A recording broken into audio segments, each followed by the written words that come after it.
सर्वांना कसे तुम्ही सगळेजण बरे आहेत ना. तर चला आपण आज ब्लाऊजचा माप टाकू पेपरवर. तर उंची बघा 12.5 इंच ओरिजिनल, त्याच्यामध्ये 1 इंच मिक्स केलं तर 13.5 होते.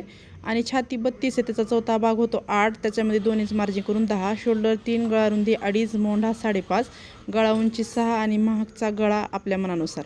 आणि कंबर आहे 28, त्याची भाई उंची आहे 4, भाई घडी आहे 7, दंडघेर आहे 10. तर एवढे माप काढायचे आपल्याला ब्लाऊजवरून किंवा अंगावरून. तर बघा, सगळ्यात पहिलं आता आपण उंची टाकायची ओरिजिनल, त्याच्यामध्ये 1 इंच ॲड करून 13.5. त्याच्यानंतर गळा रुंदी टाकली 2.5 इंच, त्याच्याच पुढे शोल्डर घेतलं 3 इंच. त्याच्यानंतर गळा उंची आपल्या मनानुसार, इथं कस्टमरचं 6 आहे तर इथं 6 घेते. त्याच्यानंतर ह्याला शिवती वेळेस आकार द्यायचा. त्याच्यानंतर मोंढा 5.5. आता हा मोंढा लहान आणि गळा उंची मोठा असं खूप जणाला प्रश्न पडते, पण मोंढा हा छाती घडीवर अवलंबून असतो. घडीच्या माध्यमातून घडी लहान आहे छाती, त्याच्यामुळे हे मोंढा याचं 5.5 राहणार. तर हे बॉक्स करून घ्यायचा गळा रुंदीचा आणि गळ्याच्या उंचीचा. त्याच्यानंतर इथं शोल्डर आणि मोंढ्याला आखून घेतलं. त्याच्यानंतर आता इथं छाती घडी टाकायची 32 आहे, त्याचा चौथा भाग होतो 8 प्लस 2 इंच ॲड करून जिथं मोंढा संपला तिथूनच घ्यायचं. इथं 10 इंच घेतलं बघा, 10 इंच आलं. हे मार्जिन 2 इंच आणि 2 इंच मार्जिंगसाठी घेतलं. आता त्याच्यानंतर मोंढा खोली 1 इंच समोर आणि पाठीमागचा 1.5, म्हणजेच 1 आणि वरती अर्धा असं टाकते वेळेस. तर कोणी कोणी पावणे 1 घेतं, 1.25 घेतं, तसंही तुम्ही घेऊ शकता. माझी पद्धत अशीच आहे आणि माझा ब्लाऊज बिघडत नाही अजिबात, खूप छान बसतो. बाहीमध्ये तर अजिबातच बिघडत नाही, कसलाच नाही. तर बघा, अशा पद्धतीने टाकायचं. त्याच्यानंतर आता तिकडं जेवढी उंची घेतली इकडं पण छातीच्या भागाला तेवढी उंची घ्यायची. तर 13.5वर खून केलं मी.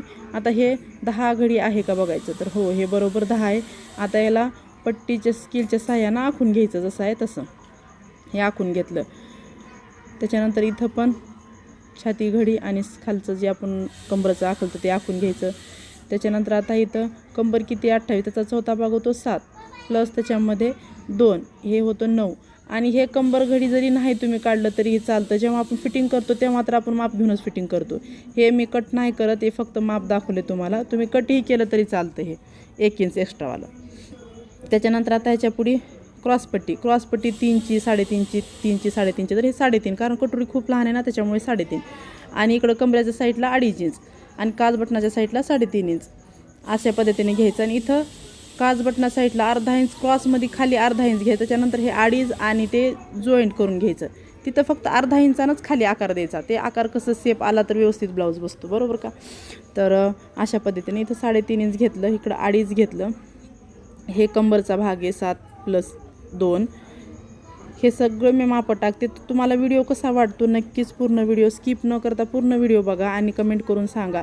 आपल्या इथं सर्व ह्याचे मापं तुम्ही जे म्हणसाल ते मापं काढून दाखवते, शिवून दाखवते. फक्त तुम्ही कमेंटमध्ये सांगा आणि मी ते करून तुमच्यासाठी व्हिडिओ आणते.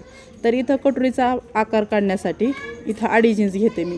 हे मध्ये 1 इंच आणि त्याच्या खाली 1.5 इंच, 2.5 इंच. गळ्या साईडला अर्धा इंच वरती, ते अर्धा आणि ते 2.5 जोडायचं. त्याच्यानंतर हे सरळ लाईन आखायची. हे लाईन आखत नाही मी, फक्त हे दाखवण्यासाठी तुम्हाला ह्या दोन्हीच्या अंतरामध्ये अर्धा इंच आला पाहिजे गोल आकार देण्यासाठी. आपण काय करतो, नवीन शिकणारे कुठंही आकार देतात, एकदम 1 इंचावर 2 इंचावर जातो, म्हणून ते फक्त दाखवले. ते कटमध्ये जात नाही ना, काय नाही, उभी रेष. तर मी कटोरी अशा पद्धतीने काढते बघा. कटोरी माझी 5ची 6ची 7ची जे म्हणतात तशी कटोरी अजिबात नाही. मोंढ्यातून 2.5 इंच एकदम कोपऱ्यातून घेणे आणि टाकणे, त्याच्यावरच कटोरी निघते प्रत्येक कटोरी. आता इथं बघा, बाहीची उंची आहे 4, ह्याच्यामध्ये 1 इंच ॲड केलं. अस्तरचा ब्लाऊज असेल तर 1 इंच, साधा ब्लाऊज असेल बिना अस्तरचा 1.5 इंच.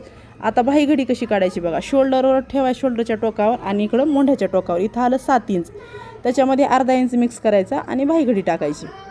एकदम व्यवस्थित बसतं. तुम्हाला पाठीमागं एक व्हिडिओ मी बाहीचा टाकलेले, थोडंही चुकत नाही. आणि आता इथं बाही खोली घेते मी 2 इंच, कारण की ह्याची ओरिजिनल उंची 4 आहे कमी. ओरिजिनल उंची जेव्हा 4च्या खाली असेल तेव्हा 2 आणि 1.5 घ्यायचं, आणि 5च्या पुढे असेल तर 2.5 कंपल्सरी ठेवायचं. मी ठेवते, आता तुम्ही कसं ठेवता ते बघा. पण हे एक वेळेस ट्राय करून नक्कीच बघा कसं वाटतं ते. त्याच्यानंतर ही आकार देण्यासाठी 1 इंचावर पॉईंट द्यायचा व्यवस्थित. ज्याचा हात साप आहे, जे शिवतं टेलर लोक आहे, त्यांना द्यायची गरज पडत नाही. पण जे नवीन आहे त्यांच्यासाठी हे मापं टाकायचे. अर्धा इंच असेल तर अर्धा इंचही टाकायचा. आणि आकार आतमध्ये मार्जिंग मी 1.5 इंच घेते. इथं 2 इंच घेतले, पण इथं 1.5 इंच घेते. 2ही घेतलं तरी चालते, कारण हे कटिंगमध्ये मी कट करून काढते, नंतर एक लेवल करते शिवते वेळेस. तर ह्याला आकार जसा डोळ्याचा आकार आहे तसा आकार द्यायचा. तर तुम्हाला हे कसं वाटली पद्धत नक्कीच सांगा, मला आवडलं असेल तर कमेंट करून सांगा नक्कीच. आणि काही जर याच्यामध्ये तो फरक वाटत असेल तुम्हाला, आणखीन जर काय बघायचं असेल तर हे सांगा, कारण वेगळ्या पद्धतीत खूप पद्धती आहेत, येतात पद्धती.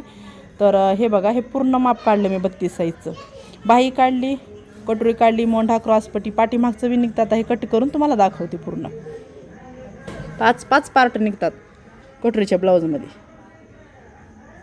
तर हे अशा पद्धतीने बघा, मार्जिंग 2 इंच ठेवायचे. तर हे काढलं, हे समोरची बाजू काज बटन हुककडनं कट करून घ्यायचं. हे पाठीमागचं साईड निघालं. ह्याचा गळा आता आपल्या मनानुसार टाकायचा. आता मोंढा खोली समोरचा अर्धा इंच काढून घ्यायचा. हे जर नाही काढलं तर बाही लावले की आपण तिथं आर्मच्या जागी आपल्याला एकदम फुगा दिसतो. हे काढलं तर ब्लाऊज एकदम व्यवस्थित बसतं.